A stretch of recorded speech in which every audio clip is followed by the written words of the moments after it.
وہ جو عام آدمی کی بات کی ہے، اس پہ میں دلی کے لوگوں کو اور پورے ہندوستان کے لوگوں کو مبارکباد پیش کرتا ہوں. میں خراج تحسین پیش کرتا ہوں. آپ کھرب پتیوں سے یہ توقع نہیں رکھ سکتے کہ وہ آپ کو ریلیف دیں گے. دیا ہے نا اس نے آتے ہی پروٹوکول کی اس نے دھجیاں اڑا دی ہیں.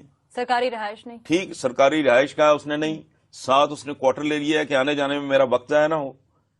پانی، بجلی، امیڈیٹ ریلیف لوگوں کے لیے. انتخابی نشان پہ اچھا، انتخابی نشان دیکھو ان کا جھاڑو. یہ مینٹیلٹی ہے. میں انڈینز کو ونس اگین مبارکباد، بالکل مبارکباد، خراج تحسین پیش کرتا ہوں اور پاکستانیوں کی خدمت میں ہاتھ جوڑ کے عرض کرتا ہوں کہ یہ چیلنج ایسے قبول کرو. وہ اپنے عام لوگوں کو آگے لائے ہیں، تم بھی اپنے عام لوگوں کو آگے لاؤ. یہ 4.5 بلینز ہیں، ڈالرز نہیں ہیں. کیونکہ ہم آپ کو پتہ نا، ہم اربوں خربوں سے تو ہمارے ہاں بات ہی کام نہیں ہوتی نا، مال جو کمانے ہوتے ہیں. وہ کہتے ہیں کہ بھارت کی جو ٹوٹل کاسٹ ہے یہ اس پہ مشن پہ وہ 4.5 بلین روپیز ہے. ہمارے یہاں 27 کلومیٹر کی یہاں پہ میٹرو بنتی ہے، 60 ارب روپے کے قریب خرچہ آتا ہے اس پہ. ذرا نوٹ فرمائیے، انڈینز نے یہاں سے اپنے مارس تک گئے ہیں صرف 4.5 بلین روپیز تک. ہم ایک 27 کلومیٹر کی بس سروس شروع کرتے ہیں، 30 ارب روپے سے کام کی نہیں ہوتی. ذرا اندازہ کر لیں کہاں سے شروع ہے. ابھی میں اس کی ڈیٹیل پڑھ رہا تھا. انٹرسٹنگ فگرز ہیں کہ وہاں انڈین کے سائنٹسٹ جو ہیں انہوں نے بیٹھ کے ایک چرچ تھا اس کا انہوں نے چھوڑ دیا تھا، ویسے پڑا ہوتا ابینڈن چرچ تھا، اس کے قریب انہوں نے بغیر کسی جگہ کے وہاں سے لانچنگ پیڈ پہ کام شروع کیا انہوں نے، انڈینز نے. اینڈ وی مسٹ اپریشیٹ ان کے اسپیس سائنٹسٹ ہیں کہ جنہوں نے اس کو کم سے کم لاگت میں اور بڑا. یہ نریندر مودی نے ایک بڑا انٹرسٹنگ ایک ٹویٹ کیا اور بات بھی کی ہے. نہیں، انہوں نے بڑا انٹرسٹنگ کہا ہے یہ کہ انڈیا نے، امریکنز نے جب اس کو شروع کیا تھا، جو امریکن کا اسپیس کا تھا، وہ $670 ملین خرچہ آیا تھا امریکنز کا اسی پروگرام پہ. $670 ملین. ان کا صرف اور صرف 4.5 بلین روپیز آیا ہے. اور اس نے کہا ہے، نریندر مودی صاحب نے کہا ہے کہ جناب آپ ہمارے اوپر تانے مار رہے ہیں. قاضی صاحب آج ہوتے تو خیر ان کے بخیے اکھاڑتے اور بتاتے کہ انڈیا کی غربت کہاں کھڑی ہے، دوسرے مسائل کھڑے. قاضی صاحب آج بچ گئے ہیں. لیکن وہ یہ کہتے ہیں، بڑا انٹرسٹنگ اس نے کامنٹ کیا ہے یہ نریندر مودی نے. انہوں نے کہا ہمارے اوپر اعتراضات ہو رہے ہیں کہ ہم نے زیادہ خرچہ کر دیا، انڈیا میں غربت ہے، بلا بلا اور ایشوز ہیں، ہم مارس پہ جا رہے ہیں. انہوں نے کہا ہالی ووڈ کی فلم بنی تھی گریوٹی، جس کو آسکر پہ ملے ہیں، اس میں وہ کہتے ہیں گریوٹی فلم بنانے پہ $100 ملین لگے ہیں. ہم نے $74 ملین میں یہ پورا پلان ہم نے آ کے کمپلیٹ کیا ہے. اندازہ کریں، ہالی ووڈ کی فلم بنتی ہے گریوٹی، وہ $100 ملین میں بنتی ہے. وہ کہتے ہیں ہم نے صرف $74 ملین میں ہمارے سائنٹسٹ نے کیا ہے. ہمارے لیے یہ سیکھنے کی باتیں ہیں. ہمارا پڑوسی ہے، ہمارے ان کے ساتھ ایشوز ہو سکتے ہیں، مسائل ہو سکتے ہیں، لیکن بات وہی ہے کہ ہمارا پولیٹیکل ہمارا لیڈر جو ہے وہ مال کمانے سے، میٹرو بسز ٹرینیں کمانے سے، کوئی مال پانی کمانے سے کوئی ان کو فرصت ملے تو قوم کو ذرا اس طرف لے کے جائیں، کوئی یوتھ کو اس طرف لے کے جائیں، کوئی انڈیا کے ساتھ مقابلہ کریں، سپیس میں کریں، ٹیکنالوجی میں کریں، آئی ٹی میں کریں، کچھ اور اچھے کام ہیں ان کے ساتھ کریں.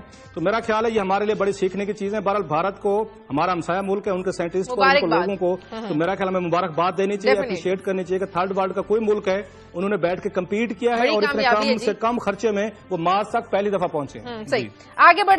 اسی طرح ایک اور امریکی اخبار ہے نیو یارک ٹائمز. اس نے جو بھارت کی خلائی مہم ہے اس کے بارے میں ایک کارٹون شائع کیا. کسی شخصیت کی توہین نہیں کی، بلکہ جو بھارت کا اسپیس پروگرام ہے اس پر طنز کیا اور اس میں دکھایا کہ وہ اپنی گائے کے ساتھ جو ہیں اب خلا میں دستک دے رہے ہیں. تو اس پر بھی بھارت نے احتجاج کیا اور نیو یارک ٹائمز نے بھارتی حکومت سے معافی مانگی.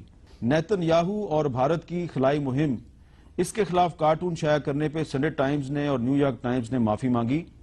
لیکن 1.5 ارب مسلمان جو ہیں وہ بہت بے بس اور لاچار نظر آتے ہیں. ان کے پیارے نبی حضرت محمد صلی اللہ علیہ وآلہ وسلم کے خلاف توہین کی جاتی ہے اور آپ بندے بھی مارتے ہیں پھر بھی کوئی معافی نہیں مانگتا. سوچنے کی بات یہ ہے کہ نیتن یاہو نے اور بھارتی حکومت نے کوئی بندہ نہیں مارا پھر بھی معافی منگوا لی، کیسے؟ اس پر ہم آج اپنے مہمانوں کے ساتھ بات کر. ایک نیو یارک ٹائمز کی خبر ہے، New York Times apologises over India's Mars mission cartoon. اور یہ 2014 میں نیو یارک ٹائمز نے معافی مانگی. لیکن نیو یارک ٹائمز اتنا بڑا اخبار، اس نے انڈیا کے مارس مشن کے خلاف کارٹون چھاپا اور پھر معافی مانگنے میں مجبور ہو گیا. نیو یارک ٹائمز انڈیا کے خلائی مہم کے خلاف کارٹون چھاپ کے معافی مانگتا ہے. انہوں نے کوئی بندہ بھی نہیں مارا، نہ اسرائیل نے بندہ مارا، نہ انڈیا نے بندہ مارا، پھر بھی معافی منگوا لی. ہم اتنے کمزور کیوں ہیں؟ ہم سے کوئی معافی نہیں مانگتا، بار بار توہین کرتے ہیں وہ. ہمارا پڑوسی ملک ہے بھارت، یہاں پر دلی کی ریاست کے جو الیکشن ہوئے وہاں پر کیجریوال نے الیکشن جیتا، عام آدمی پارٹی ان کی، اور ایک تصویر آپ دیکھ رہے ہوں گے ناظرین جس میں جو کیجریوال ہیں وہ عام آدمیوں سے کر رہے ہیں، کوئی ان کے ساتھ پروٹوکول نہیں ہے۔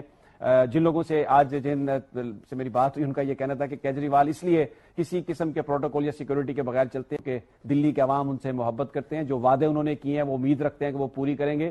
پاکستان میں معاملہ کچھ مختلف ہے، ہمارے ہاں جو حکمرانوں کی سیکورٹی وہ اس لیے نہیں ہوتی کہ کوئی یہ ان کو خطرہ ہے کہ کوئی دہشت گرد حملہ کرے گا، در حقیقت ان کے کرتوت ایسے ہیں کہ اگر وہ سیکورٹی کے بغیر چلے جائیں وہ آپ کو جیسے فیصل آباد میں ڈاکوؤں کو شہریوں نے پکڑ کر قتل کر دیا۔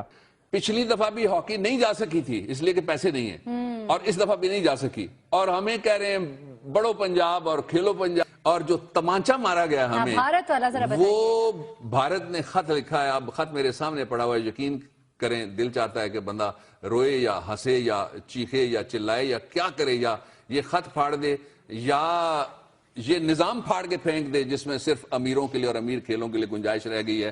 انہوں نے کہا ہے کہ ہاکی فیڈریشن آپ کی حالت زار پہ ہمیں بڑا افسوس ہوا ہے، پاکستان کی حکومت آپ کو پیسے نہیں دیتی، ہم آپ کو پیسے دینے کے لیے تیار ہیں۔ شاید پاکستان کے حکمرانوں کو اس خط سے ندامت اور وہ ہاکی پہ توجہ دیں اور پاکستان کے قومی کھیل کو بھارت کے جوتوں میں پڑے ہوئے اس خط کے ذریعے سے ملنے والے چند ٹکے ادھر دیکھنے کی بجائے اپنے فنڈ میں سے میٹرو کا ایک کھمبا دے دیں، اور ہم میٹرو کا ایک کھمبا۔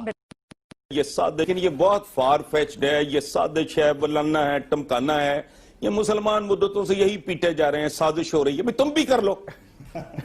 سازش کرنا ایک ذہین آدمی کا، اور everything is fair in love and war. یار اندازہ لگاؤ جس ملک کی آبادی بھوکی مر رہی ہے، پینے کا صاف پانی دا بیسک نیسیسٹی وہ اویلیبل نہیں ہے، وہ ملک یہ کلیم کر رہا ہے ہمارے خلاف سازش ہو رہی ہے۔ یار خدا کا خوف کرو۔ یہ تو بالکل اسی طرح ہے کہ میں باکسنگ شروع کر دوں اور جو ورلڈ چیمپئن ہے، جو وہ پتہ نہیں اسے کیا کہتے ہیں جو باکسنگ کا ہوتا ہے، میں کہوں وہ میرے خلاف سازش کر رہا ہے کہ ہیں حسن نثار نے پریکٹس شروع کر دی، کیا فضول بات ہے۔ اچھا لیکن بلے آپ کے ہے کچھ نہیں، بددیانت بے ایمان لوگ ہیں، آپ کے سوئس بینکس میں پیسے، آپ کی جائیدادیں اولادیں باہر، پرفارمنس آپ کی زیرو۔ انڈیا کی آج ہم کیمپینز دیکھیں، وہاں پہ ہم سے زیادہ صوبے ہیں، 120 زبانیں بولی جاتی ہیں، لیکن اس کے باوجود انکریڈیبل انڈیا یا شائننگ انڈیا کا جو ایک فلسفہ انہوں نے فلوٹ کیا ہے، اس میں زیادہ نہیں تو کچھ لوگ تو اس پہ بلیو کرتے ہیں اور بڑا دل و جان سے بلیو کرتے ہیں، ایک نیشنلزم ہے۔ ہم اس طرح کیوں نہیں ویو کر پائے اپنی قوم کو، ایک ساتھ پرو کیوں نہیں پائے؟ وہاں پہ آپ کچھ بھی کہیں، انڈیا میں میرٹوکریسی پہ ان کا ایک بلیف ہے، ان کو لگتا ہے کہ جی کوئی بھی شخص اگر آگے بڑھے گا میرٹ پہ بڑھے گا۔ ہم تو یہی سوچتے رہتے ہیں، جیسے ابھی ہمارے پہلے کالر نے بھی یہی بات کہی کہ جی ہماری لیڈرشپ کرپٹ ہے، تو آپ کا تو پہلے ہی ٹرسٹ ڈیفیسٹ